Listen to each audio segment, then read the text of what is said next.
Hey everybody, Shoebox Legends here. Thanks for joining me today for a special edition of Slab and Gab here on the channel, and this is going to be kind of a cool one. It's the results, or at least the first part of the results of my first ever and still only PSA grading submission. So back in the spring of 2021, or late winter, finally got around to sending in some cards to PSA. I had collected graded cards for, well over a dozen years at that point, maybe even longer. Collected tons of raw cards, and I constantly kind of had a thought in the back of my head, maybe I should send some cards in for grading at some point, but I just never did it. I was in the card blogging world prior to YouTube, and graded cards weren't as big in that community as they seem to be on YouTube. And once I joined the YouTube platform, it was very quickly apparent that I wanted to scratch the itch and get a sub in. So in March of 2021, got in touch with JT over at Triple Crown 24, and he does a fantastic job. Highly recommend it. His packaging, his communication, video reveals, everything just absolutely top notch. I will continue to use JT in the future for any submissions that I do, and I am planning on doing others. So I worked through JT on this. Submitted 10 total cards. 6 of them were ultra modern and 4 were modern. And so I got the 4 modern ones back just this past week after waiting almost about a year and a half, just shy of a year and a half. It was just my luck. Got my act together, sent my cards in with JT, and literally within a week or two after that, they shut everything down, and I haven't submitted anything since. So we're getting back to where it may be a possibility again. But in the meantime, I have my 4 modern to reveal. And what was really miraculous about these, I'll say at the outset, JT mentioned there were over 100 cards in this submission, and I believe only 16 got a Gem Mint 10. So keep that in mind as we look at my 4. Here is the first of the 4, and I went very random here. So I was planning to, and we'll probably get back to, submitting like 10 cards every other month with JT and just having a running cycle of these going. So because of that, I chose kind of some odd cards that maybe I wouldn't have chose if I knew PSA was going to shut down a month later. So these weren't like my top 10, but they were cards that I thought looked really good and had a chance of grading very well. So we'll start with this Kylian Mbappe Future Stars. This is from the 2017 Topps Chrome UEFA Champions League set. It was the first Chrome set that Topps put out, and this is a true first-year Mbappe. He has only a couple of cards that came out in 2017, the year before he exploded onto the scene at the World Cup, and this is one of them. It's an insert, and the backstory here is that I actually pulled this myself from the lone hobby box that I purchased of this product. Nobody cared about soccer at the time, back in, I think, early 2018 when I bought this, so the box was like $60. And I pulled this Mbappe and had it ever since. Sent it in. It's a decent card. It's not a huge card, but if it grades well, it sells well. And I'm very happy to say this card came back as a PSA Gem Mint 10. Now, those of you who have watched the channel or know me as a collector know that I don't need 10s at all. I'm perfectly content with 9 or 8 or anything just to get the card in the collection. Of course, I like, to get a decent grade if I can, but the irony is I don't really live for 10s. Since I don't submit cards on my own and I buy already graded cards usually, I only had like 2 10s in my collection prior to getting this submission back. So pretty cool to get that Mbappe 10. I may look at moving that card as we get closer to the World Cup.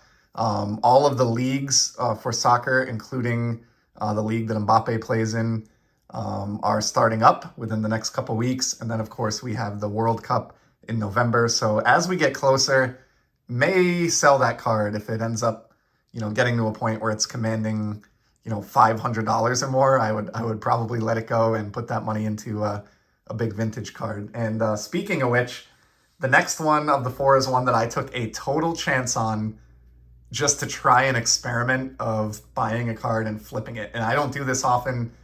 If you want to let me have it in the comments, that's fine. I really am a collector, primarily, not a flipper, but When I was getting this order together for JT, I saw this card and I was very intrigued by it. Things were going crazy in the hobby.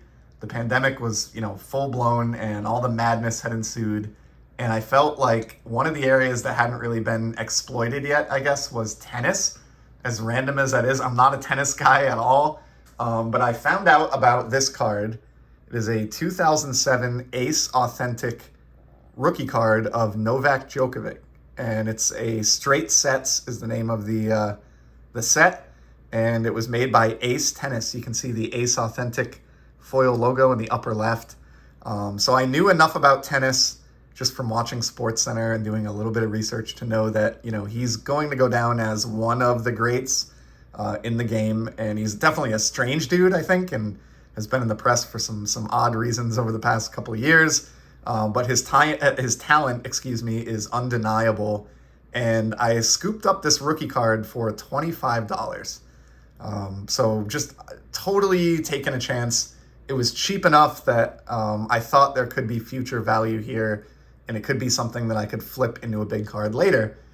So add on to that, $20, maybe $22 in submission fees through JT to get this graded. I'm into this card for less than $50, and it did come back also as a Gem Mint 10. I didn't look at pop reports before hitting the record button on this video. I should have, but I can tell you that this appears to have actually been selling at like $400 or even close to $500. And if that is the case, I will definitely be letting this one go at some point and moving that money into vintage as well. For being less than $50 into that card, the whole goal of obtaining that to begin with was to maybe get some funds to put into vintage down the line. And looking at pricing, and especially with that coming back at 10, certainly looks like I'm in position to do that. So would have been happy with a 9 and probably would have just kept it for my own collection. But with it coming back at 10, I'm going to be very tempted to sell that card and move that money into something that's a better fit for my collection.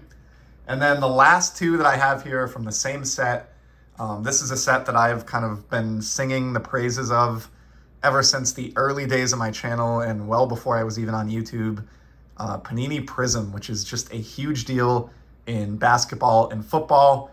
They produced one single standalone licensed hockey set back in 2013 before Panini lost their license. And because of that, I think it's a sneaky good set. And I have a parallel here. They, of course, did the beautiful colored parallels as they usually do.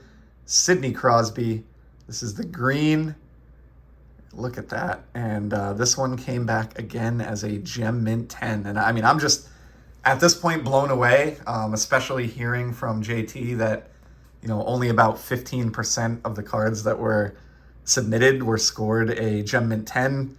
Going 3 for 3 here is insane. And as I always do when I show off Panini Prism, I mean, look at the etching. Look at that penguin sweater, the logo, the Captain C.